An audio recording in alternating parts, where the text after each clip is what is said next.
Hello, আশা করি সবাই ভালো আছেন। আজ আমি আপনাদের সামনে তুলে ধরছি দুর্দান্ত একটি মুভি, ট্রান্সফরমার পার্ট 5 অর্থাৎ ট্রান্সফরমার্স দ্য লাস্ট নাইট। মুভিটির IMDb রেটিং 5.2 আউট অফ 10 এবং রটেন টমেটোতে 15% ফ্রেশ। আর আপনারা যদি এই মুভিটির প্রথম 4টি পর্ব না দেখে থাকেন তাহলে এই মুভিটি ভালোভাবে বুঝতে পারবেন না, তাই অবশ্যই সেগুলো আগে দেখে নেবেন। লিংক ডেসক্রিপশন বক্সেই পেয়ে যাবেন। আর হ্যাঁ, আমার চ্যানেলটিকে যদি সাপোর্ট করতে চান তাহলে এক্ষুনি চ্যানেলটি সাবস্ক্রাইব করে ফেলুন। তাহলে চলুন শুরু করা যাক। মুভির শুরুতেই ইংল্যান্ডের 484 সালের একটি ঘটনা দেখানো হয়। সেখানে দুটি দলের মধ্যে যুদ্ধ চলছিল। ভালো দলের লিডার ছিল কিং আর্থার এবং বিরোধী শত্রুপক্ষের লিডার ছিল স্যাক্সন। তবে শত্রুপক্ষ ছিল অনেক শক্তিশালী, তাদের সৈন্যও ছিল অনেক বেশি। এতে এক পর্যায়ে স্পষ্টভাবে বোঝা যায় কিং আর্থার এই যুদ্ধে হেরে যাবে। কিন্তু কিং আর্থার তার বন্ধু মার্লেনের জন্য অপেক্ষা করছিল।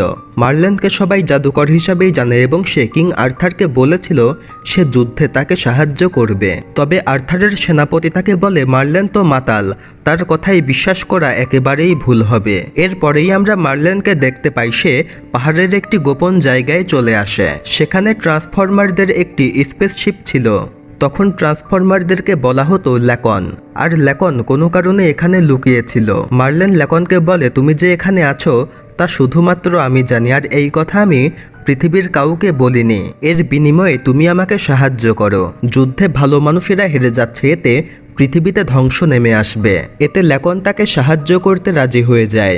ল্যাকন মার্লিনকে একটি স্টাফ দেয় যেটি ছিল খুবই শক্তিশালী জাদুর লাঠির মতো, আর সেই সাথে আরও দেয় ড্রাগন স্ট্রম। আর এই ড্রাগন তৈরি হয় 12টি নাইট মিলে। এই 12টি নাইট সম্পর্কে আমরা কিছুক্ষণ পরে জানতে পারবো।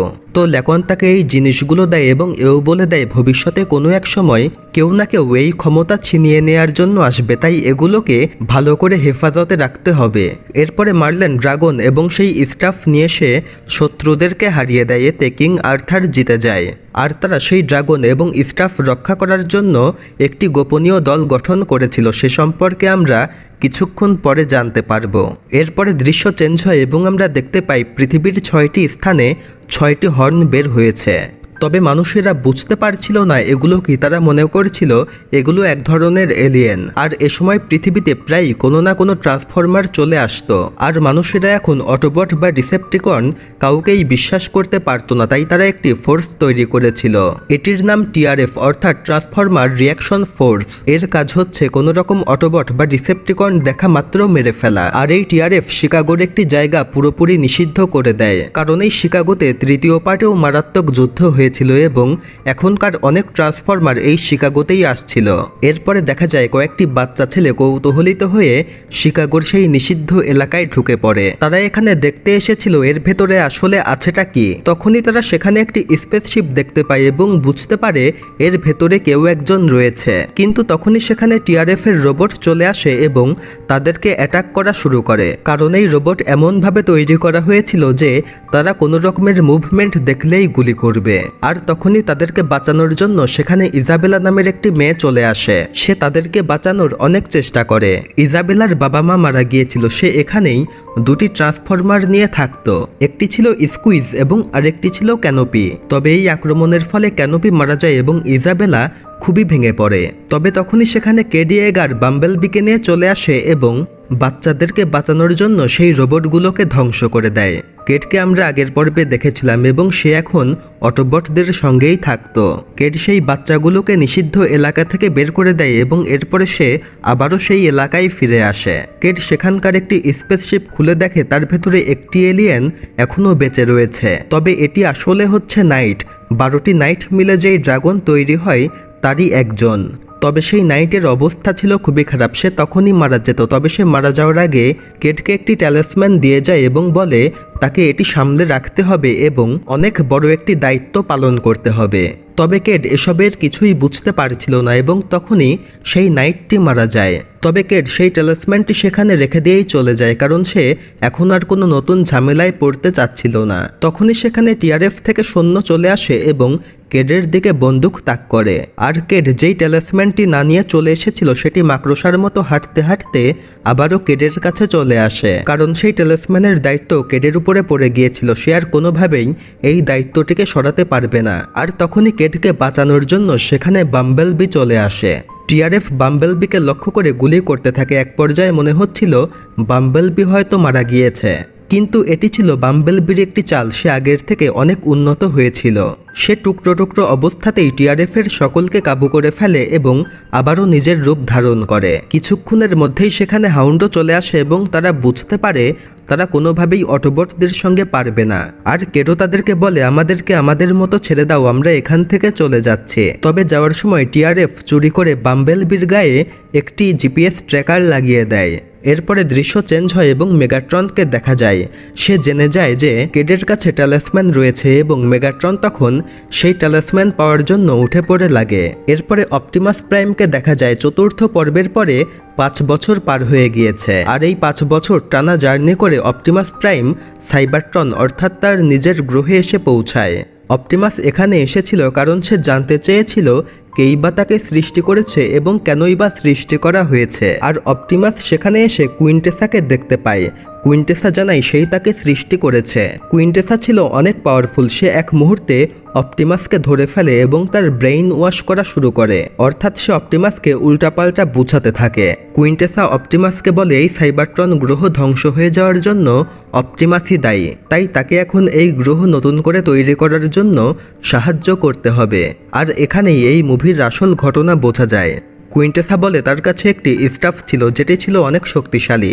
সে চাইলেই সেই স্টাফের মাধ্যমে এই সাইবারট্রন গ্রহকে আবারও ঠিকঠাক করতে পারত, কিন্তু হাজারো বছর আগে তার 12টি নাইট সেই স্টাফ চুরি করে নিয়ে পৃথিবীতে পালিয়ে যায়। আর তখন আমরা সেখানে 12টি নাইট এবং স্টাফ রাখার জায়গা দেখতে পাই যেগুলো খালি অবস্থায় পড়ে রয়েছে। আর এটি সেই স্টাফ এবং ড্রাগন যেটি মার্লেনকে দেয়া হয়েছিল। কুইন্টেসা অপটিমাসকে বলে পৃথিবীতে গিয়ে সেই স্টাফ ফিরিয়ে নিয়ে আসতে। আর অপটিমাস এখন কুইন্টেসার কথা অনুযায়ী চলছিল, কারণ কুইন্টেসা অপটিমাসের ব্রেইন ওয়াশ করেছিল এবং তার নাম দিয়েছে নেমেসিস প্রাইম। আর জানা যায় সে সময় ট্রান্সফরমারদের প্রধান শত্রু ছিল ইউনিকর্ন। আর সেই ইউনিকর্ন থাকতো পৃথিবীতে এবং এজন্যই পৃথিবীতে সেই ইউনিকর্নের হর্ন বের হচ্ছে। এরপরে দৃশ্য চেঞ্জ হয় এবং কগম্যান নামের একটি ট্রান্সফরমারকে দেখা যায়। কগম্যান তার মালিক স্যার এডমান্ড বার্টনের হয়ে কাজ করত। তারা ধারণা করছিল খুব দ্রুতই হয়তো বা পৃথিবী ধ্বংস হয়ে যাবে। আর তখনই কগম্যান বার্টনকে জানায় সেই ট্যালিসম্যান হস্তান্তর করা হয়েছে। নাইট যদি কাউকে ট্যালিসম্যান দিয়ে যায় এর অর্থ যাকে ট্যালিসম্যান দেওয়া হলো সেও আজ থেকে নাইট। আর কগম্যান সেই 1600 বছর আগের যুদ্ধের পর থেকে এতদিন পর্যন্ত নতুন নাইটের জন্য অপেক্ষা করছিল, অর্থাৎ এখন মারাত্মক কিছু একটা হতে চলেছে। আর বার্টন এটি জানামাত্র কগম্যানকে নতুন নাইট অর্থাৎ কেটকে এখানে নিয়ে আসার জন্য পাঠিয়ে দেয়। আর বার্টন নিজে চলে যায় অক্সফোর্ড ইউনিভার্সিটিতে, কারণ তার একটি মহৎ পরিকল্পনা রয়েছে এবং সেটিকে বাস্তবায়ন করতে ভিভিয়ান নামের একজনকে লাগবে। ভিভিয়ান অক্সফোর্ড ইউনিভার্সিটির প্রফেসর। আর বার্টন সেখানে গিয়ে ভিভিয়ানের গাড়ি চেঞ্জ করে সেখানে একটি ট্রান্সফরমার রেখে দিয়ে আসে। আর কেড অটোবটদেরকে নিয়ে যেই জাঙ্কইয়ার্ডে থাকতো সেখানে চলে আসে। সেখানে ডাইনোসরের চেহারায় লিজেন্ডারি ওয়ারিয়ররাও থাকতো যাদেরকে আমরা আগের পর্বে দেখেছিলাম। তবে কেড সবসময় মনমরা হয়ে থাকতো কারণ তার মেয়ে টেসা শনকে বিয়ে করেছে এবং তারা এখন আলাদা থাকে।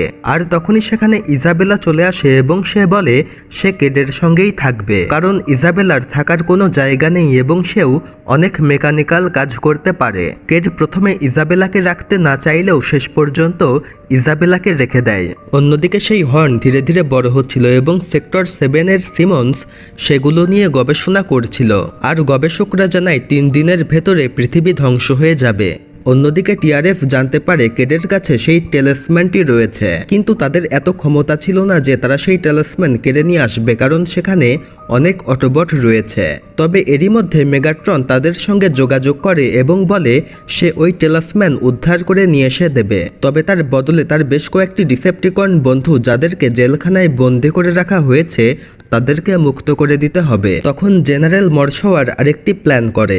সে কর্নেল উইলিয়ামকে বলে মেগাট্রন খারাপ হলে কি হবে, যেহেতু আমরা এখন বিপদে রয়েছি তাই এখন আমাদের তার সঙ্গে হাত মেলানো উচিত। আর সেই টেলিসম্যানটা পেয়ে গেলেই আমরা মেগাট্রন সহ সকল ডিসেপ্টিকনকে মেরে ফেলবো। আর মেগাট্রন তখন তার ডিসেপ্টিকন সাঙ্গপাঙ্গ মহাওয়াক, রেডবট, নিট্রোজিউস এবং অনস্লাটকে জেলখানা থেকে মুক্ত করিয়ে নেয়। তবে জেনারেল মরশওয়ার ভুলে গিয়েছিল যে মেগাট্রন তার থেকে অনেক বেশি চালাক।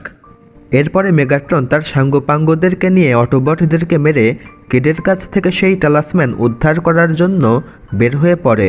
তবে রাস্তায় কেডের পরিচিত শেরিফ সেই ডিসেপ্টিকনদেরকে দেখে কেডকে আগেই জানিয়ে দেয়, আর কেড এটি জানামাত্র তার সঙ্গীদেরকে নিয়ে পরিত্যক্ত একটি শহরে চলে আসে।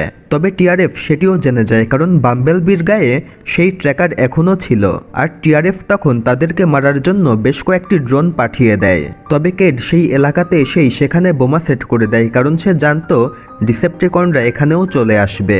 কেড সেই বোমা ব্লাস্ট করার জন্য সঠিক সময়ের অপেক্ষা করছিল। তবে তার আগেই স্কুইজ ডিসেপ্টিকনের হাতে ধরা পড়ে যায় এবং তাকে বাঁচানোর জন্য ইজাবেলাও ছুটে যায়। এতে ইজাবেলাকে বাঁচানোর জন্য নির্ধারিত সময়ের আগেই কেডকে সেই বোমাগুলো ব্লাস্ট করে দিতে হয়। এরপরেই অটোবটের সঙ্গে ডিসেপ্টিকনের আবারও ফাইট শুরু হয়। তবে এই পর্বে অটোবটের ক্ষমতা অনেক বেশি দেখানো হয়েছে, আর মানুষের ক্ষমতা ছিল একেবারেই কম। অটোবটরা খুবই সহজে মেগাট্রন বাদে অনেকগুলো ডিসেপ্টিকনকে মেরে ফেলে, কিন্তু কেডকে মারার জন্য তখনই সেখানে টিআরএফ এর পাঠানো ড্রোনগুলো চলে আসে। টিআরএফ এর প্ল্যান ছিল যে করেই হোক কেডকে মেরে সেই টালাসম্যান তার কাছ থেকে নিয়ে নেওয়া। তবে কেডও কম ছিল না, কেডও দুটি ড্রোনকে ব্লাস্ট করে ফেলে এবং সেখান থেকে পালাতে থাকে। এক পর্যায়ে কেড এবং ইজাবেলা দৌড়ে পাশের বিল্ডিংয়ের লিফটে উঠে পড়ে, আর তখনই সেখানে কগম্যানকে দেখা যায়। কগম্যান কেডকে নিয়ে যাওয়ার জন্য এসেছিল, কিন্তু তখনই সেই ড্রোন কেডের উপরে আবারও অ্যাটাক করে, আর কেড এবার খুবই ভাগ্যক্রমে প্রাণে বেঁচে যায়। আর টিআরএফ তখন তার ড্রোনগুলোকে ফিরিয়ে নেয়, কারণ তারা বুঝতে পারে তারা এখন আর কেডকে ধরতে পারবে না, কারণ মেগাট্রনের সাঙ্গপাঙ্গ ধ্বংস হয়ে যাওয়ায় মেগাট্রন সেখান থেকে পালিয়েছে। তবে অ্যাকশনের মাঝে দেখা যায় একটি গুলি কেডের বুকে লেগেছিল, আর তখনই সেই টালাসম্যানটি কেডকে গুলি থেকে বাঁচিয়ে দেয়। তখনই সেখানে কগম্যান চলে আসে এবং কেডকে বলে কেডের এখন অনেক দায়িত্ব এবং তাকে এক্ষুনি স্যার বার্টনের সঙ্গে কথা বলতে হবে। আর কগম্যান তাকে স্যার বার্টনের কাছে নিয়ে যাওয়ার জন্য এসেছে। কেড তাকে জিজ্ঞেস করে আমি যদি না যাই তাহলে কি হবে। তখন কগম্যান তাকে বলে তোমার কাছে যেই টালাসম্যানটি রয়েছে সেটি পাওয়ার জন্য টিআরএফ থেকে শুরু করে ডিসেপ্টিকনরা উঠে পড়ে লেগেছে, তাই তুমি সহ তোমার আশেপাশে যারা থাকবে তারাই বিপদে পড়বে। আর কেডও বুঝতে পারে কগম্যানের কথাই ঠিক, কারণ সেই টালাসম্যানটি কেডের শরীরের ভেতরে ঢুকে বিভিন্ন অংশে ঘুরছিল।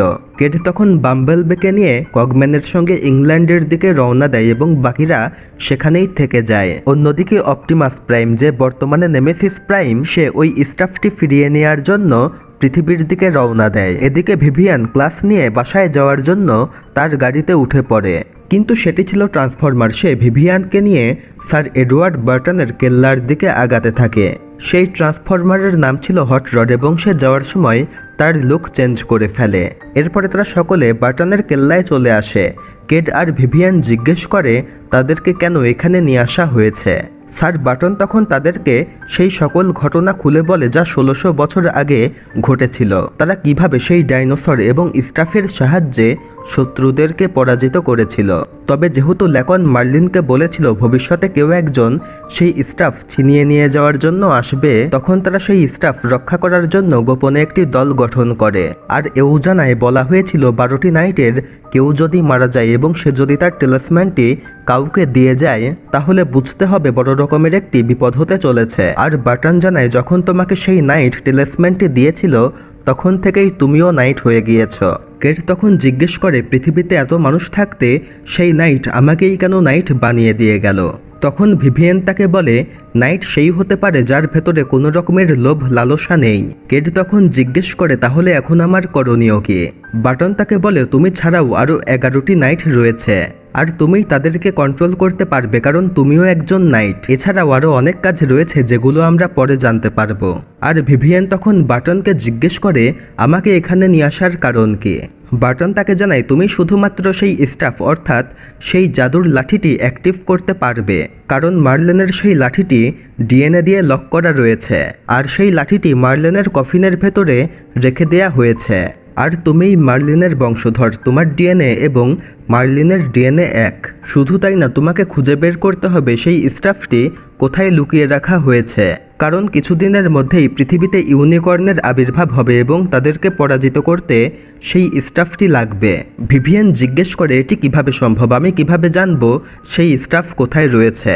বাটন জানায় সেই স্টাফ রক্ষা করার যেই সংগঠন তৈরি করা হয়েছিল তা গোপনে গোপনে চলে আসছিল এবং এখনও পৃথিবীতে ছিল, আর তোমার বাবাও ছিল সেই সংগঠনের একজন মেম্বার, আর সেই শুধুমাত্র জানতো সেই স্টাফটি কোথায় লুকিয়ে রাখা হয়েছে। আর আমাদের হাতে একদম সময় নেই, যাও এক্ষুনি গিয়ে খুঁজে বের করো সেই স্টাফটি কোথায় রয়েছে। আর তখনই টিআরএফ বাহিনী তাদেরকে ট্র্যাক করে সেখানে চলে আসে।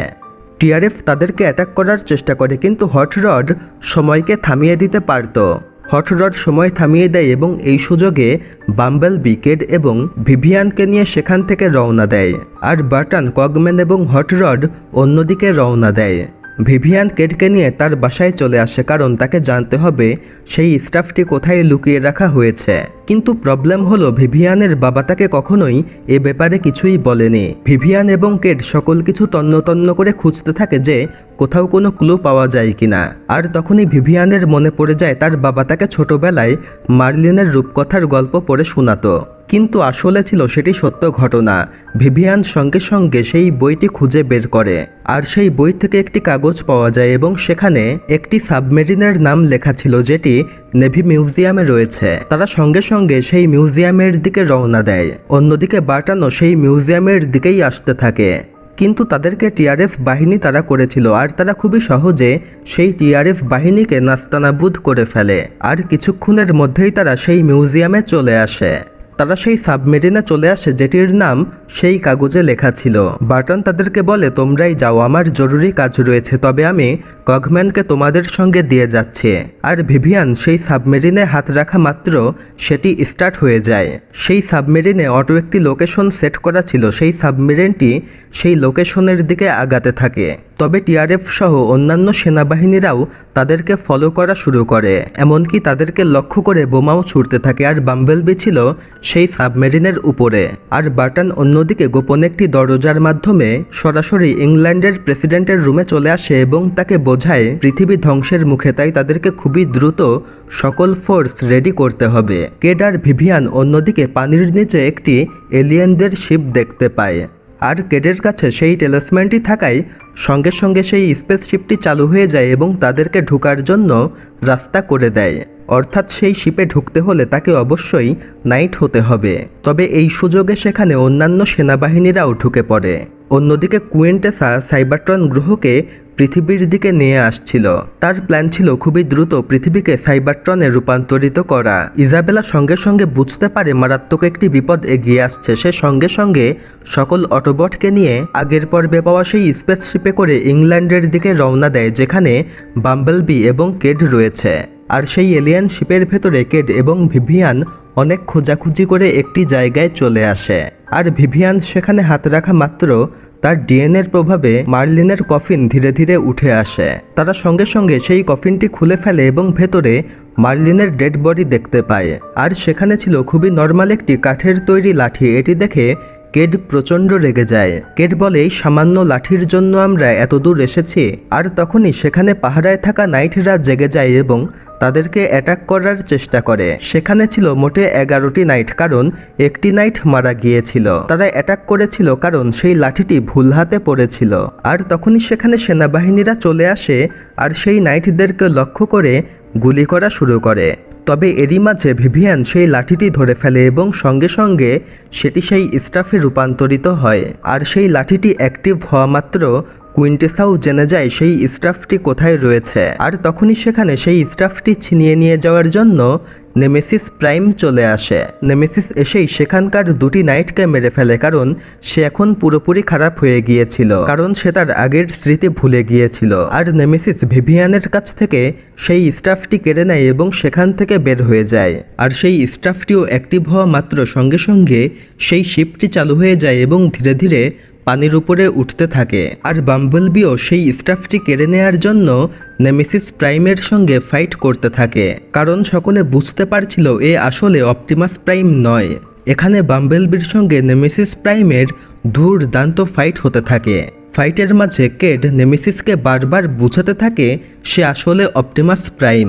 আর এই একই কথা যখন বাম্বেলবি নেমেসিসকে বোঝায় তখন সঙ্গে সঙ্গে অপটিমাস প্রাইম তার আগের রূপে ফিরে আসে। কুইন্টেসার করা ব্রেনওয়াশ সঙ্গে সঙ্গে দূর হয়ে যায় এবং অপটিমাস নিজেকে চিনতে পারে। এতে অপটিমাস প্রাইম কিছুক্ষণের জন্য স্তম্ভিত হয়ে যায়, কারণ সে এতক্ষণে অনেক ভুল কাজ করেছে। আর এই সুযোগে সেখানে মেগাট্রন চলে আসে এবং অপটিমাসের কাছে থাকা সেই স্টাফটি নিয়ে মেগাট্রন পালিয়ে যায়। তখনই সেখানে বাদবাকি নাইটগুলোও চলে আসে এবং অপটিমাস প্রাইমের উপরে অ্যাটাক করা শুরু করে, কারণ সে কিছুক্ষণ আগেই তাদের উপরে অ্যাটাক করেছিল এবং দুটি নাইটকে মেরে ফেলেছিল। আর অপটিমাস এর কোনো প্রতিবাদ করছিল না, কারণ সে আসলেই অন্যায় করেছে। আর তখনই অপটিমাসকে বাঁচানোর জন্য সেখানে কেড চলে আসে এবং কেডের হাত থেকে এক্সক্যালিবার বের হয়। এটি হচ্ছে সেই তলোয়ার যেটি দিয়ে কিং আর্থার যুদ্ধ করত। আর সেই তলোয়ার দেখা মাত্র সকল নাইট থেমে যায়, কারণ তারাও বুঝতে পারে কেড হচ্ছে একজন নাইট। তবে পৃথিবীর ধ্বংস ছিল নিশ্চিত, কারণ শত্রুরা সেই স্টাফটি পেয়ে গিয়েছিল। আর তখনই অপটিমাস বলে সে কোনোভাবেই হাল ছাড়বে না, সে তার সকল সঙ্গীদেরকে নিয়ে শেষ চেষ্টা করবে। অন্যদিকে মেগাট্রন সেই স্টাফটি নিয়ে স্টোন হ্যাঞ্চের উপরে চলে আসে এবং সেটিকে অ্যাক্টিভ করার চেষ্টা করে। এতে পৃথিবীকে সে আবারও সাইবারট্রনে রূপান্তরিত করতে পারবে, কিন্তু তখনই সেখানে স্যার বাটন এবং অন্যান্য সেনাবাহিনীরা চলে আসে আর মেগাট্রনের উপরে গুলি চালানো শুরু করে। এতে মেগাট্রনের প্ল্যান ভেস্তে যায় এবং সে স্যার বাটনের উপরে অ্যাটাক করে কুইন্টেসার কাছে চলে যায়। বাটনের অবস্থা ছিল খুবই খারাপ, সে কিছুক্ষণের মধ্যেই মারা যেত। তখনই সেখানে কগম্যান চলে আসে, সে তাকে বিদায় জানায় এবং বলে সে তার বংশের 40 জনের সঙ্গে কাজ করেছে এবং তার মধ্যে সে ছিল সবথেকে ভালো। অন্যদিকে মেগাট্রন তার সাঙ্গপাঙ্গদেরকে নিয়ে সেই স্টাফ সহ কুইন্টেসার কাছে চলে আসে এবং তাকে সেই স্টাফটি দিয়ে দেয়। আর কুইন্টেসা সঙ্গে সঙ্গে সেই স্টাফটি অ্যাক্টিভ করে এবং সেটির মাধ্যমে পৃথিবীকে সাইবারট্রনে রূপান্তরিত করার চেষ্টা করে।